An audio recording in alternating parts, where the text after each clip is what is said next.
Thanks, Rob. Thanks, JC. Appreciate it. Hey, Case was saying yesterday that there's no such thing as a meaningless game, and anybody that's going to be out there Sunday is out there to play hard and to win. How important is it for you guys to finish this off on a good note? I think we're all competitors. I think this is what we do. We go out there and compete. There's guys fighting for contracts next year, jobs next year. That matters to guys. It matters to us. Go out there and perform at a high level and go out there and end the season the right way. Thanks, Tom. Let's go to Cam Justice. Hey, JC.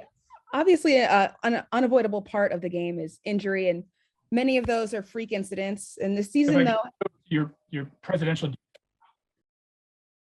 Sorry, go ahead, Cam. Sorry about that. This season has seemed to have a lot of soft tissue injuries across the roster. You were asked about it a couple months ago, and you said there wasn't anything you really saw that would indicate something needed changed.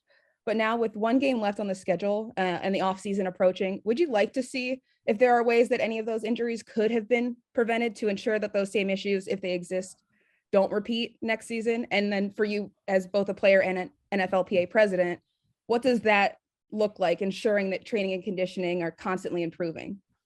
Yeah, I think we usually get the league-wide injury data a month or two after the season, and we always pour through that to see what's gone on, what it looks like. I don't like making a lot of statements about it until we can really look at the numbers. There's always, I think, things that league-wide we can improve on. I think that's been a discussion for the last 2 years now when we talk about how we handle training camp, how we handle the off season. I'm sure those discussions will continue. Sometimes I think the easiest way to describe it is you can have all the safety measures in a car. You can do everything the right way, and when you get in an accident, doesn't mean you're not going to get hurt. Doesn't mean that something's not going to bad things aren't going to happen. You just give yourself a higher likelihood of it not happening by doing all the right things and being as safe as possible. So sometimes you just get the short end of the stick. But I'd rather look through all the data first before making any claims to see exactly what went on and what the injury rate was, depending on what the injury is. Hey, thanks, JC. Thanks, Kim. Next up, Marla Ridenour. Yeah, JC. I know you're not seeing it until the next day, but just with the kind of season Nick Chubb has had, I mean, does he continue to amaze you? No, I mean he's a special talent.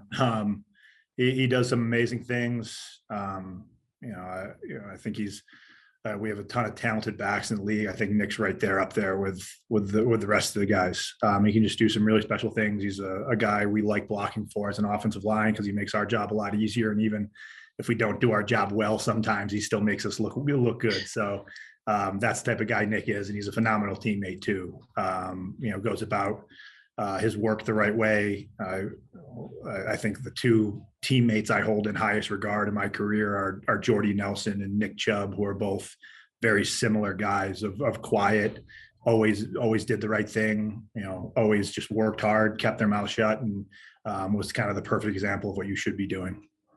And I don't know if you've gotten to talk much to Baker, but how disappointed is it for you and everyone just to see him not be able to finish?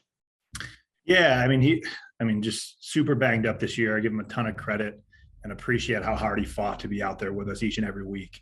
We knew he was going through a lot physically throughout the season. I'm happy for him that he's going to get fixed up and get feeling better and be able to come back next year ready to go and healthy again. I think I talked about it a month ago. It's not, people think the pain's tough when you play through injuries. A lot of it's the mental aspect of playing through injuries is very difficult because there are things that you are used to being able to do that you can't anymore.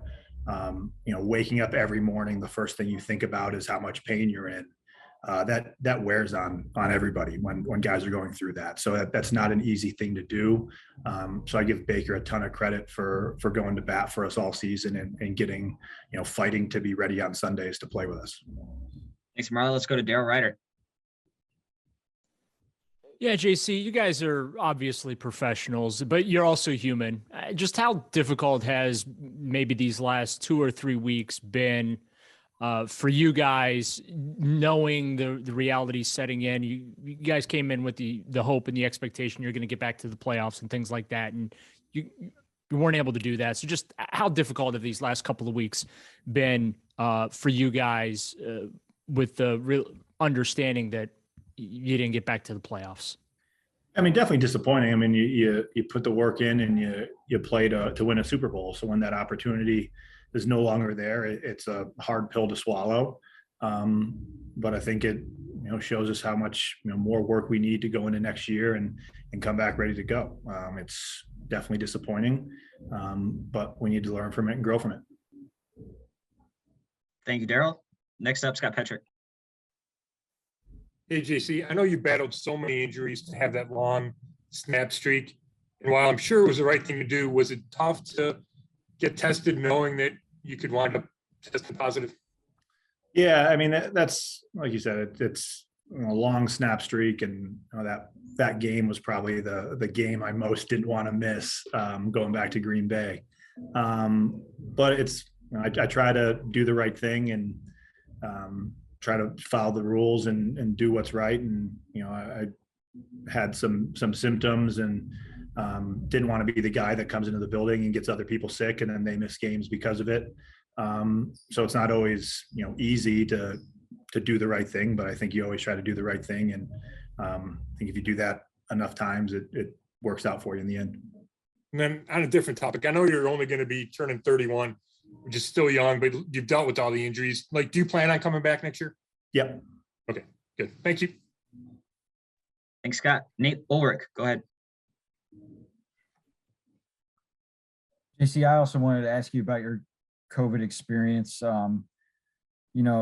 You had just told us the previous day, we talked so much about protocols and changing, and you're at the forefront of all these decisions. So what was it like to actually experience, COVID? What physically, what was it like? And then, going through was it kind of surreal, kind of being in the protocols that you helped create and modify time and again? Yeah, my mom had actually gotten COVID about 2 weeks earlier, and she had kind of a head cold. And I woke up that day with a little bit of a head cold, and that was really the only reason why I thought to get tested, was because those were the symptoms she had 2 weeks earlier. And I hadn't seen my mom, right? It's not like I got COVID from my mom, but that's kind of why it clicked in my head that I should probably get tested. And then it's tough missing time. I haven't missed a game and not played in a week in a long time. It was a weird feeling being back on the couch and watching the game from home. Not something I want to do again and anytime moving forward. But it was just kind of a tough thing not to be able to be out there and help the guys win. Thank you, Nate. We have time for one more. Tom, let's see if we can get that follow-up question in. Go ahead. Thanks, Robert. Appreciate it. JC, the Antonio Brown situation, from a union standpoint, how concerning is that to hear those claims that, he's saying that he was made to play while they knew he was hurt? Yeah, that's something, you don't want to hear that. I won't get too much into kind of individual person's cases. It's kind of always our policy, but it's something we definitely have to look into and see what's going on down there. How do you advise guys if you do hear that a team is pressuring a player to play while they're hurt? What advice do you give them in those situations? Yeah, I mean, I think know your rights. I think we can help in a lot of ways as a union, but also I think what we've been preaching for a while now is guys taking control of their health and well-being. And I think doing what's best for your health and well-being is always a priority, and making sure that you stay safe and healthy and don't put yourself at further risk. So yeah, we won't dive too much into his issues, but something we definitely need to look at.